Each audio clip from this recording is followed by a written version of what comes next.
ആദിലെ സംബന്ധിച്ച് എന്താണ് പ്രശ്നമെന്നറിയില്ല. അനീഷിനെ ആദില മുതുകത്തിടിച്ചു എന്നാണ് അനീഷ് പറയുന്നത്. അത് കൃത്യമാണെന്ന് ആദില തന്നെ സമ്മതിക്കുന്നുണ്ട്. അനീഷ് ആദിലയോട് ചോദിക്കുന്നുണ്ട്, അത് ആദില സമ്മതിക്കുന്നുമുണ്ട്.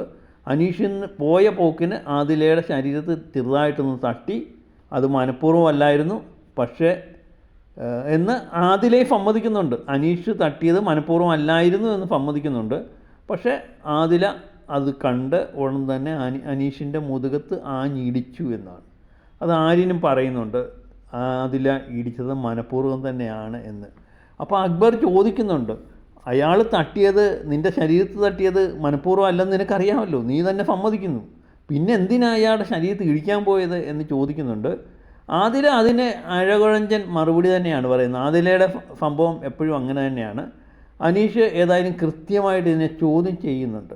ഈ ആദിലയുടെ വിഷയം എന്ന് പറയുന്നത്, നമ്മുടെ റിയാഫ് വന്നതിന് ശേഷമാണ് അനീഷിനെതിരെ ഗെയിം കളിക്കാൻ തുടങ്ങിയത്. ഇത് ഗെയിം എന്ന് പറയാൻ പറ്റത്തില്ല. ആദിലയ്ക്ക് ഉള്ള സപ്പോർട്ടും കൂടെ നഷ്ടപ്പെടുന്ന രീതിയിൽ തന്നെ വെറുപ്പിക്കൽ രീതിയിലാണ് ആദില പോകുന്നത്. നമ്മൾ ലൈവ് കണ്ടുകൊണ്ടിരിക്കുമ്പോൾ ഒരു മനുഷ്യൻ്റെ പുറകെ നടന്ന് നിരന്തരം ശല്യം ചെയ്യുക, ഒരാളെ മാത്രം ടാർഗറ്റ് ചെയ്യുക എന്ന് പറയുന്നത് വ്യക്തമായിട്ട് നമുക്ക് മനസ്സിലാവുകയും ചെയ്തു.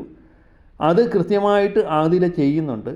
എനിക്ക് തോന്നുന്നു റിയാഫ് വന്നപ്പം അനീഷിൻ്റെ ജനപിന്തുണയൊക്കെ കണ്ട് അനീഷിനെതിരെ ഗെയിം കളിക്കാൻ ആദിലയെ ഓർമ്മിപ്പിച്ചതാണോ എന്ന് എനിക്കറിയില്ല. ഇനി അനീഷിനെ എങ്ങനെയെങ്കിലും പുറത്താക്കി അതിൻ്റെ ക്രെഡിറ്റ് നൂറയ്ക്ക് നേടിക്കൊടുക്കാൻ വേണ്ടി ചെയ്യുന്നതാണോ എന്ന് എനിക്കറിയില്ല.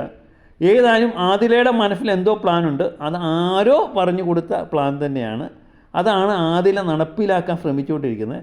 പക്ഷേ ആദിലയ്ക്ക് തെറ്റിപ്പോയ ഒരു കാര്യമുണ്ട്. ഇത് ലൈവാണ്, നാട്ടുകാർ മൊത്തം കണ്ടുകൊണ്ടിരിക്കുകയാണ്. അപ്പം കഴിഞ്ഞ ആഴ്ച കണ്ട ആദിലയ്ക്കുള്ള സപ്പോർട്ട് ഇപ്പോൾ ഇല്ല എന്നുള്ളതും ആദില മനസ്സിലാക്കുക. കാത്തിരുന്ന് കാണാൻ എന്താ സംഭവം.